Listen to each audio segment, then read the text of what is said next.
Hello दोस्तों, कैसे हैं आप? Welcome to my YouTube channel. So today's topic is how you can be a confident English speaker. Let me tell you, my dear friends, that English is a very easy language.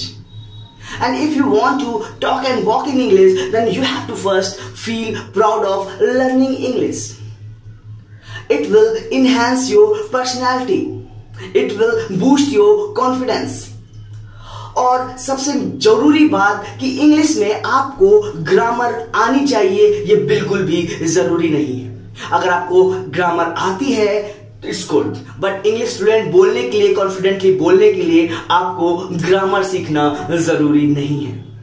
सो अगर आप मेरे 8 steps को, 8 tips को follow करते हैं, then I am damn sure you are going to be a confident English speaker in near future.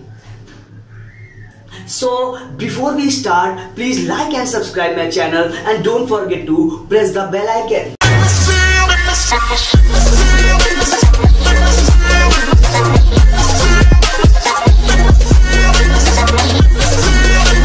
So let's start. Tip number 1. Learn with entertainment. अब वो entertainment से आप कैसे सीख सकते हैं? जैसा कि हम जानते हैं कि जो बच्चा छोटा होता है, क्या 2 साल का होता है, वो हिंदी के कुछ वर्ड आराम से बोल लेता है। क्यों? क्योंकि वो अपने मम्मी डैडी को, भाई बहन को, आस पड़ोस के लोगों को ऑब्जर्व करता है, देखता है कि वो क्या बोल रहे हैं, कैसे बोल रहे हैं। इसी तरह फॉरेन में जो बच्चा इंग्लिश बोलने लगता है, वो अपने मम्मी डैडी को इंग्लिश बोलते हुए देखता है, भाई बहन को इंग्लिश बोलते हुए देखता है। वो उस इन्वायरमेंट में बड़ा हुआ है जहां पे इंग्लिश बोली जाती है, वहां पे वो ऑब्जर्व करता है। बट बात यह है कि हम यहां पे कैसे ऑब्जर्व करें, किसको ऑब्जर्व करें ताकि हम इंग्लिश बोल पाए। बहुत ही सिंपल है कि आपको इंग्लिश बोलने के लिए, ऑब्जर्व करने के लिए आपको कहीं नहीं जाना। आपको सिर्फ और सिर्फ कुछ हॉलीवुड मूवीज जो बहुत ही फेमस है, बहुत ही इंटरेस्टिंग है, कुछ हॉलीवुड सीरीज हैं जो बहुत ही प्यारी हैं, उनको सबटाइटल्स के साथ 2-3 बार तो ऐसे ही देख लेना है। कुछ तो समझ में आएगा, नहीं भी आया तो कोई बात नहीं, बट आफ्टर 2 और 3 बार देखने के बाद आपको क्या करना है, उन सबटाइटल्स में से कुछ की वर्ड्स आपको अपनी डायरी में नोट डाउन करने हैं। आप 2, 3, 4 बार ऐसा करेंगे, उसके बाद आप अगली मूवीज या अगला कोई एपिसोड या टीवी सीरीज देखेंगे तो कुछ वर्ड उसमें रिपीट होंगे, तो आपको जल्दी समझ में आ जाएगा। इससे आपका कॉन्फिडेंस भी बिल्डअप होगा, आप इंटरटेन भी होंगे और आप बोर भी नहीं होंगे, क्योंकि ये पहला स्टेप है आपके इंग्लिश सीखने के। नंबर 2 है थिंक इन इंग्लिश।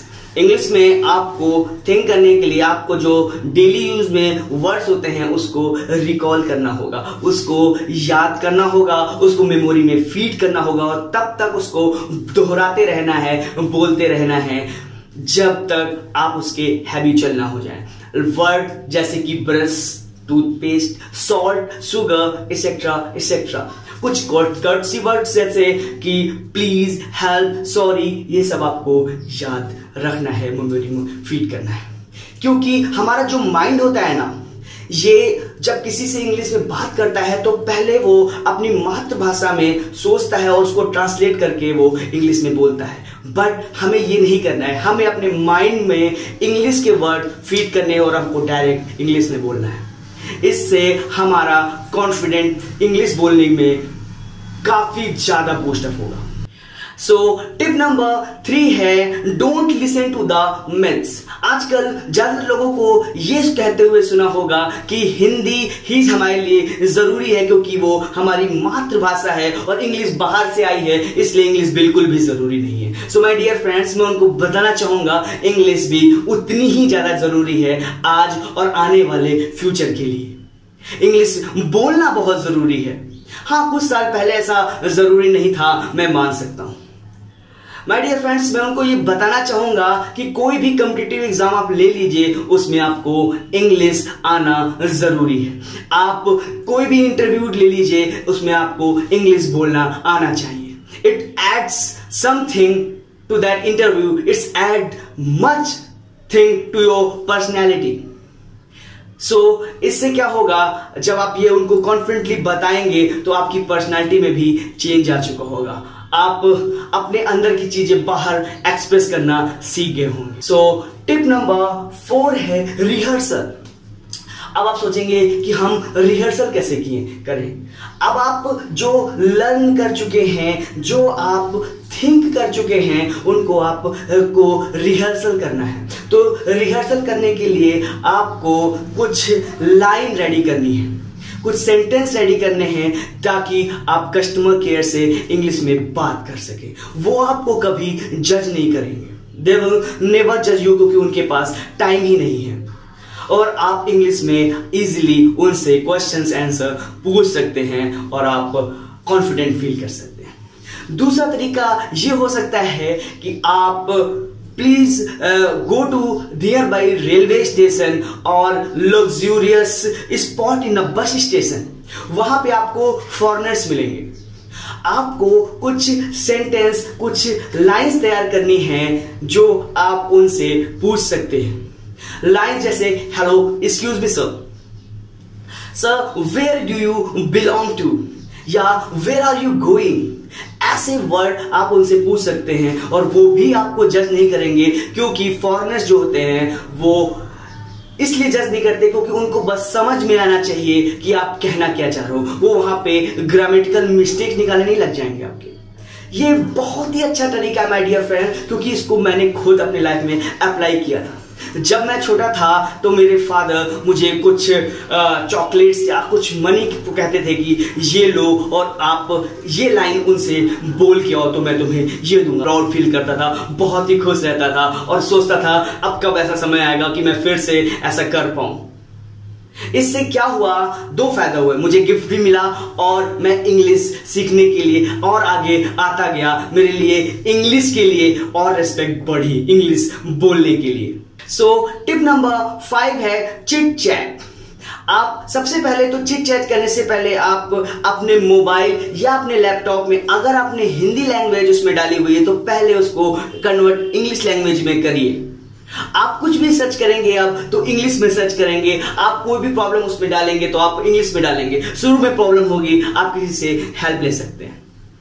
आप किसी से चैट कर रहे हैं, व्हाट्सएप, इंस्टाग्राम, फेसबुक, किसी भी चैट कर रहे हैं तो आप हिंदी इंग्लिश मिक्स चैट कर सकते हैं, या थोड़े बहुत इंग्लिश के वर्ड जो आपने सीखे हुए हैं उनसे आप इंग्लिश में चैट कर सकते हैं। और करना ही होगा क्योंकि आप इंग्लिश सीखने के लिए आगे आ चुके हैं।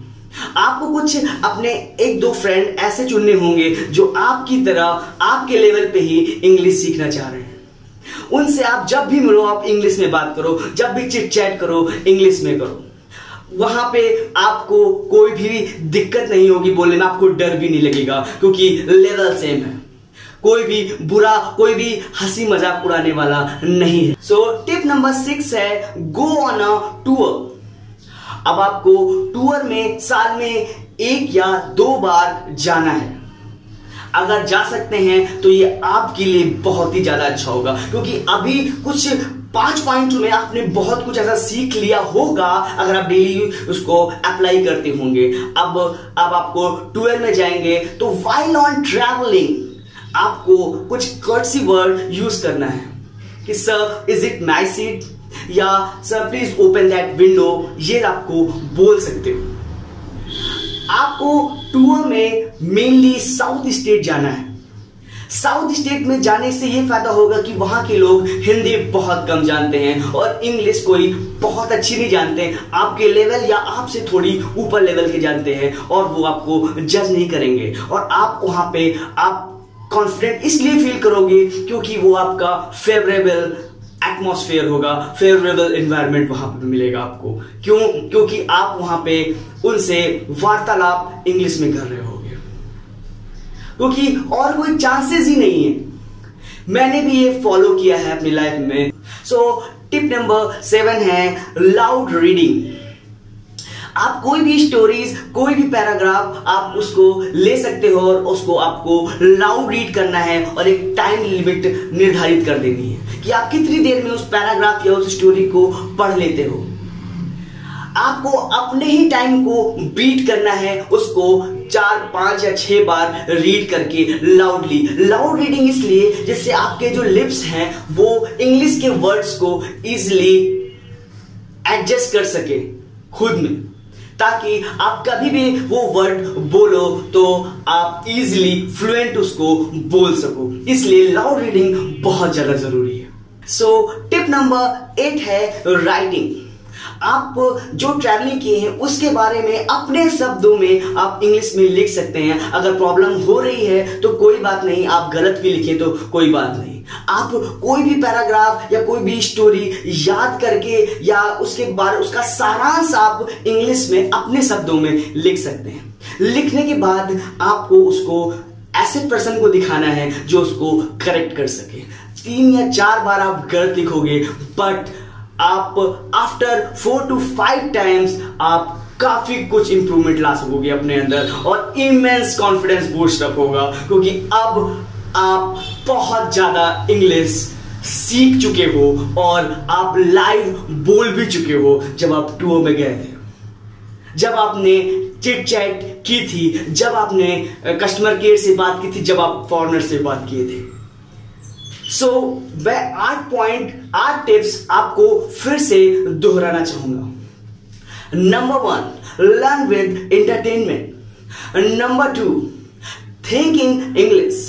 Number 3, don't listen to the myths. Number 4, rehearsal. Number 5, chit chat. Number 6, go on a tour. Number 7, loud reading. Number 8, writing. So ये थे हमारे 8 टिप्स।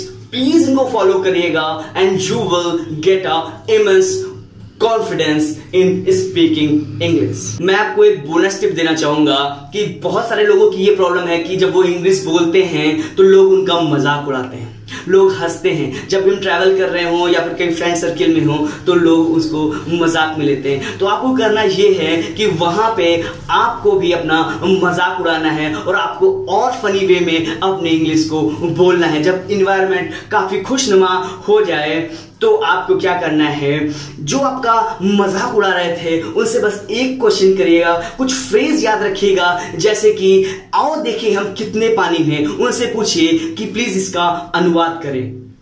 वो 99% चांसेस है वो चुप हो जाएंगे, आपको कुछ नहीं कहना है। वो पूछेंगे कि इसका अनुवाद प्लीज बताइए, तो आपको तुरंत नहीं बताना है, थोड़ी देर बाद उनको बताना है कि इसका मतलब होता है let us see where we stand. इससे आपका कॉन्फिडेंस बूस्ट अप होगा और उनको एक सीख मिलेगी कि नेक्स्ट टाइम किसी का मजाक नहीं उड़ाना है, उनको अप्रिशिएट करना है, उनको इनकरेज करना है।